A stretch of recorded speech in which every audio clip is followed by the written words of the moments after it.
I'm Murphy, and this is a video. Good morning, good evening, good afternoon, everyone. Everything you just heard was a Geometry Dash related joke. I'm AJ Grosvenor, BIR 14, econ class, It's nice to meet everyone. I kind of wanted to cater to both my IRL friends as well as my loyal viewers who are also watching this video on YouTube rather than inside a classroom. My alter ego, Murphy, is doing the news right now, as you can see. So, enjoy that. I'm just gonna go. Subscribe to the channel, Discord server, link in the description, I'll say all this later, but yeah, I'm just gonna go. Quack.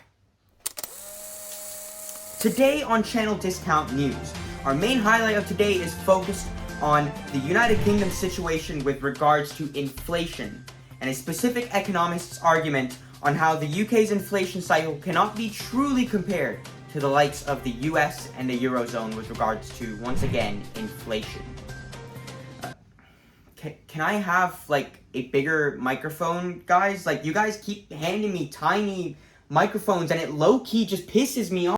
We will be joined today by two very special guests, so make sure you stick around for both of them.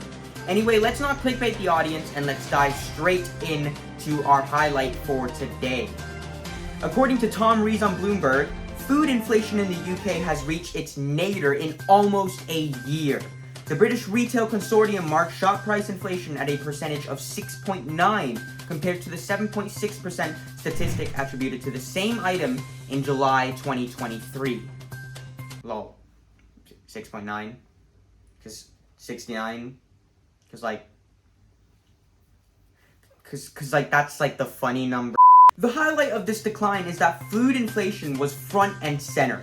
The Bank of England's target of 2% still looks a far ways away, but with this decline, a certain Danny Aarons might actually bet his mortgage that this inflation cycle might just reach its end. Anyone else has no idea and is probably willing to bet the same on Geometry Dash coming out as late as possible in October. Alright, we have our first guest on the panel right now, so let's introduce Ralph, Vicstar's dog, to the panel for their opinion on the decline in headline inflation. Ralph, welcome.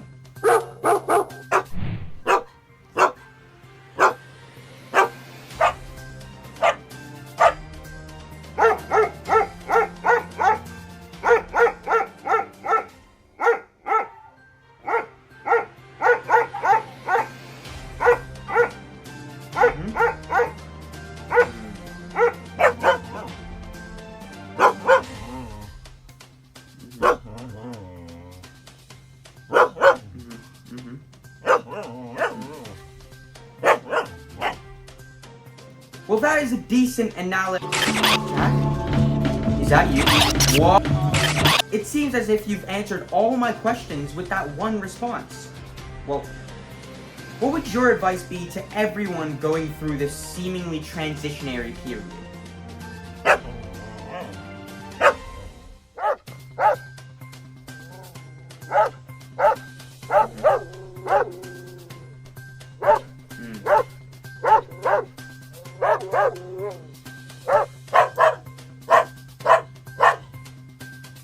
Thank you, Ralph. Most useless answer ever. Moving on. Up next on the panel, we have Adam Posen, an American economist currently president of the Peterson Institute for International Economics. As a former external member of the Bank of England's Monetary Policy Committee, he has shared his argument with us that British inflation is miscompared with the inflation in the likes of the US and the Eurozone, as people gloss over Britain's specific circumstances. Welcome, Adam. Thanks for having me on the panel. Yeah, as you said though, I personally don't believe the UK's inflation is easily comparable to that of the US or the Eurozone. Disclaimer, this is not actually Adam Posen on the panel. This was just taken from an article written by him about the same analysis, but I'm just using his text as a form of comedy, I hope this doesn't get copyrighted for that. I hope not. I hope I don't get striked for that. Yeah. Now that we've established that fact, let's continue. I believe that with the UK's specific situation, it is at much more risk to a return to inflation than the other two. If you look at the UK's wage growth, it's much different than that of the US's in terms of what end of the income distribution that growth is going. A lack of wage growth in jobs in the public sector calls for major issues to do with jobs that are needed in the country. But realistically, giving those areas of labor higher wages would result in inflation, wouldn't it? More people with more purchasing power? The view seems a bit prejudiced considering people in the private sector would follow the exact same trajectory, whether it be exactly the same or through other means such as investment. Inevitably, wage inflation will have to happen, and that will create an asymmetric between demand and supply, causing inflation. You also mentioned in your article that the effects of Brexit also make the UK situation stand out. Absolutely. Brexit has done a whole host of things to the UK's economy, including aspects such as tariffs on imports and the depreciation of the pound. Those effects speak for themselves. The US does not have this issue to this degree. Surely their geopolitical competition with China means something, right? Like I mentioned earlier, not to the degree of Brexit. The status of both countries' currencies are very different, and the UK have historically been more infused in Euro economics. Okay. Interesting. Also, more obvious and should go without saying, the UK doesn't hold a stable fiscal policy due to their constant change in government.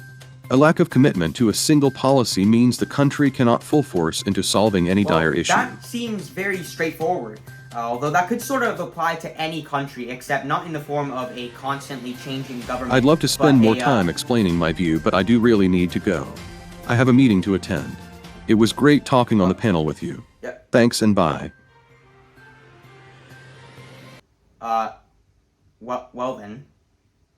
Well, there you have it.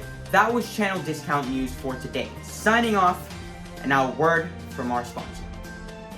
Jesus Christ. I don't know if I'm like hallucinating or if that like a...